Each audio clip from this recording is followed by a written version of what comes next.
foot, bringing that right foot back. Good. Foot stomp, groin strike, blade, groin strike, elbow to the chin. Bam. All right. So this is Officer Cole with Fenton High School. I'm the school resource officer, and we're here today to talk about student safety. So we're going to walk through some bullet points of safety today, and it starts with your awareness. We have to be aware all the time, and it doesn't mean we're being paranoid. Being prepared is how you prevent abductions and assaults. So I'll give you an example that I've used for 12 years. You pull in to, we'll say Target, because I've always used Walmart. So you pull into Target, it's late at night, you just got done with practice, you gotta run in and get some fruit for your smoothie, I don't know. You don't pay attention to where you park. You don't pay attention to anybody around you. 99.9% of the time, this is correct. You run into the store, you grab what you need, you buy it, and then you run out.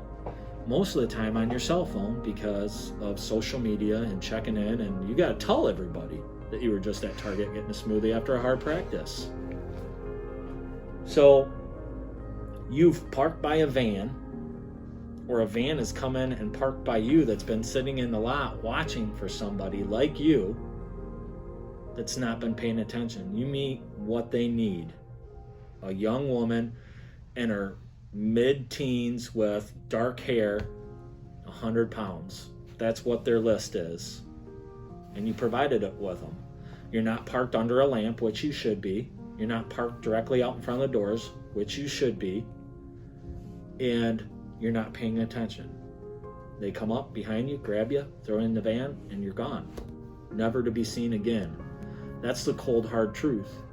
And even though, you know, I like joking around and having fun when we're doing training, it's a serious reason why I started doing the training here, is because Michigan is always in the top 10, usually in the top 5 when it comes to human trafficking and abduction of young ladies and young men.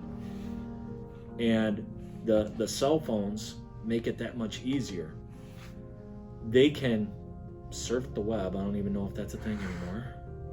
But they jump into social media accounts. And because they're a friend of a friend, you allow them into yours.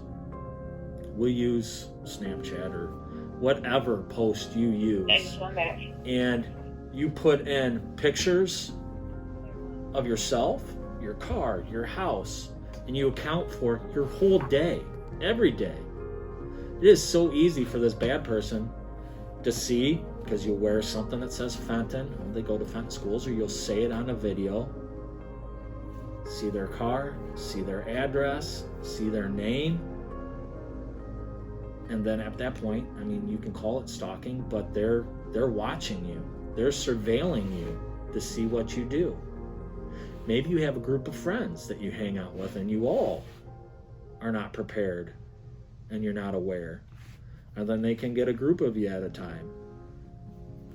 So it's not just out in the real world. It's on our social media too that we have to be prepared and not put our whole lives on there. You have to be very, very specific. And I get it all the time that I just allow my friends on there. And then I have these students pull up their account and we go through their friend list. Okay, who's that, who's that, who's that, who's that? Every single time there's somebody on there. Well, that's a friend of so-and-so, I don't really know him. Okay, why are they on your account then? So we all really need to take a close look at that because we're all doing it. Now, after you're prepared and you're aware of your surroundings and the places you go, then we start thinking about some of the things that we do in our self-defense classes, which are the typical bad person grabbing you. So it's either by the wrist, and there's several different ways that we demonstrated. You'll see some clips of that. Or they'll put you in a bear hug from behind. And we worked on that today in class, and we'll show you some clips. Those are the 2-3 major escapes that I teach in my self-defense class. In any of my self-defense classes, I'm teaching you to survive the situation and escape. The limited training that we get to do, me as a police officer, I don't get to do enough training. So just the couple of weeks out of the whole year I get with the students, that's not enough for you to punch the person in the face, take them down to the ground, and put their hands behind their back and call the cops. It's not going to happen. I'm showing you ways to escape these common holds, cause pain to the bad person, and then get away. The other thing, and I'll end on this, is when you're training, that's a school, when you're training, I don't want you to just visualize it being a bad man every time, okay? Because this is an organization that does this, and it's all about money. So you'll have men, women, and you'll have children forced into it, to where, say you're at a store, you'll have a kid come up to you and say, hey, I lost my mom, can you help me find her? Most of us, we all have good hearts, right? I suggest you take that kid up to the service desk and let them call for the parents. You don't follow that kid around to where they said they lost all their parents, because it's going to be by an emergency exit door where they're going to snatch you up, take you outside where there's a car waiting, and once again, you're going to be gone forever. So, I know that's a lot of hard stuff to listen to, but you have to listen to it. You have to be prepared. You have to be aware. And if you get a group of students together that want to do a self-defense class, contact me. You know how to do that. And we'll put one together after school, during school, if we can, and we'll get it done for you. Thank you.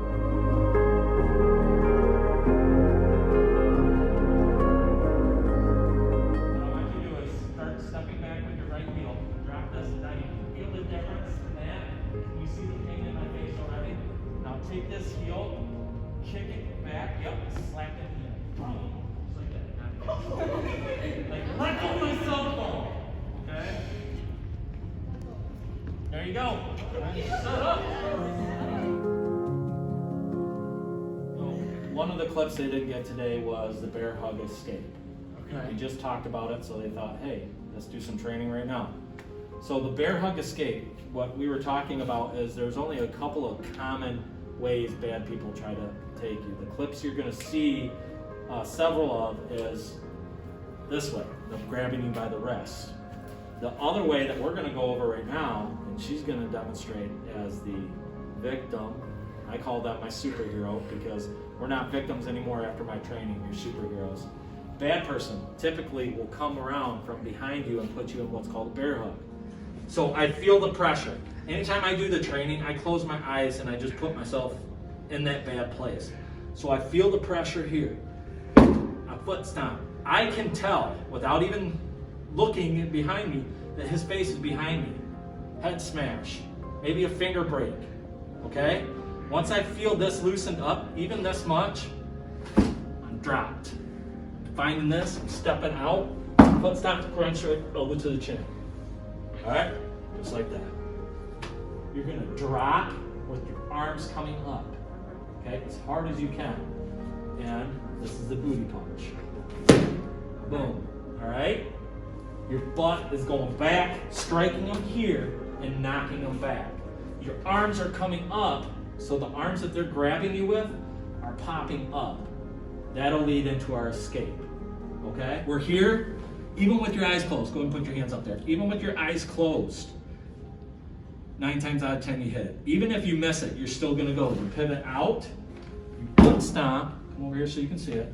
You foot stomp, you groin strike, and then you elbow to the chin. No matter if it's a boy or a girl, you groin strike, they're gonna lean forward and give you the chin. And then you're gonna come up, rack them in the chin, and then you run away. Once you feel that pressure, go. Good. Excellent job that time. There you go. Good. I don't know what that was.